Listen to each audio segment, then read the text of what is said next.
A man and a woman may have grown up in the same country and believe they speak the same language, which technically they do.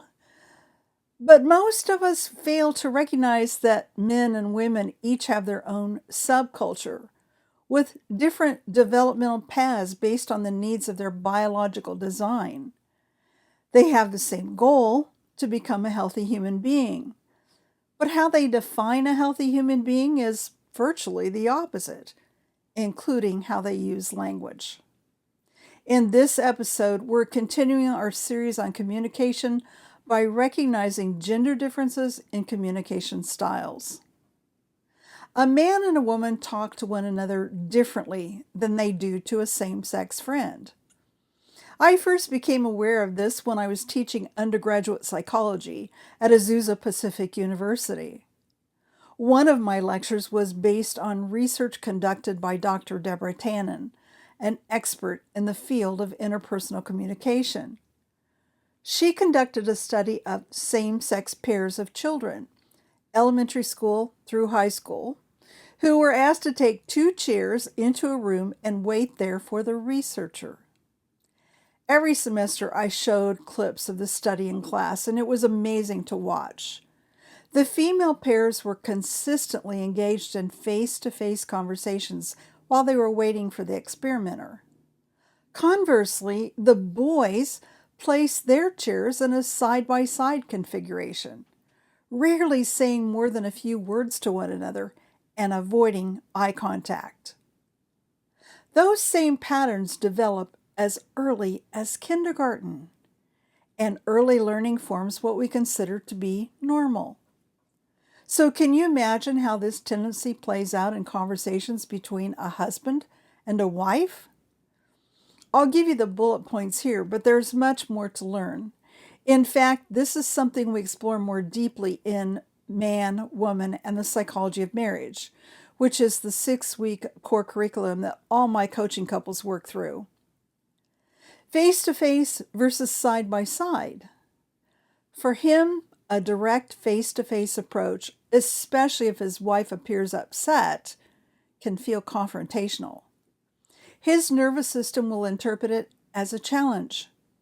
Instinctively, he prepares to defend himself. When a man feels challenged, he may go on offense, and that rarely ends well for her. One of the most effective ways to help him open up is to engage in a side-by-side activity. Drive together, take a walk, wash dishes, work on a small project. Just let conversation flow naturally. No pressure, no interrogation. Often in that relaxed configuration, he'll begin sharing more serious thoughts without even being asked.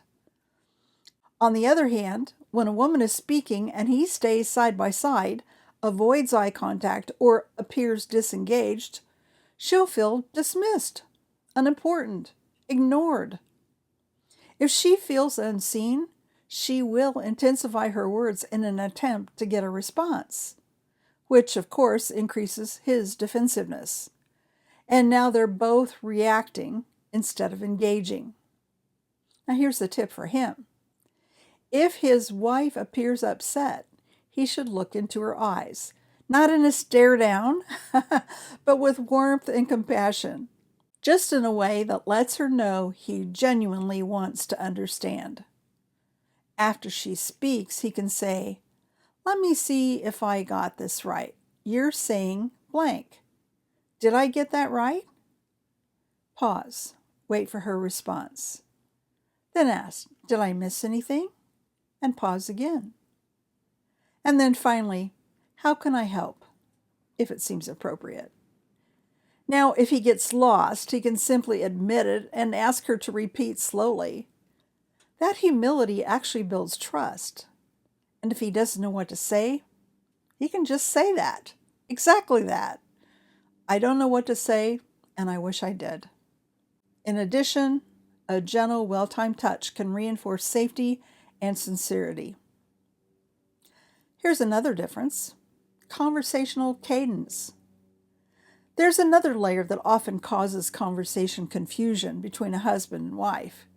Rhythm. Men frequently engage one another through playful teasing, sarcasm, overlapping speech, and friendly banter. Among his male friends, this is emotional bonding.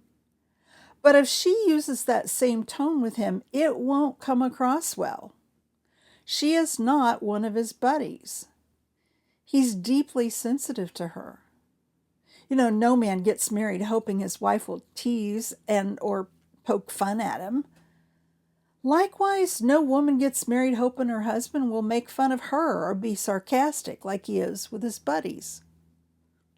Conversely, women talk to one another in a back and forth pattern. She shares an experience, her friend shares a similar experience, and they build mutual understanding through parallel storytelling. But if she uses that same cadence after her husband has just shared something with her, he'll think she's shifting attention to herself. He'll conclude she doesn't care, when in fact she's trying to connect the way she knows how. Here's another tip for her. When he shares something personal, she should simply listen. When he finishes, wait. Silence can feel long, but 30 seconds to a minute gives him space to continue. Her responses should be warm, empathic, and brief, such as, "Wow, that sounds tough." A gentle touch on his hand or arm can communicate more than paragraphs of reassurance. It preserves his cadence and lets him know she cares. Sometimes restraint is the most powerful form of connection. These styles of communication are not flaws, they're gender differences. When couples understand those differences, instead of reacting to them, miscommunication decreases dramatically. When I'm coaching couples, I help them slow these patterns down, examine them in light of their gender differences, and practice a new cadence. If this resonates and you'd like a practical starting point, I invite you to visit drdebismith.com so you can take advantage of the free information there. Thanks for being here with me. We'll continue this series on couple communication in the next video. Until then, take care, keep learning, keep loving.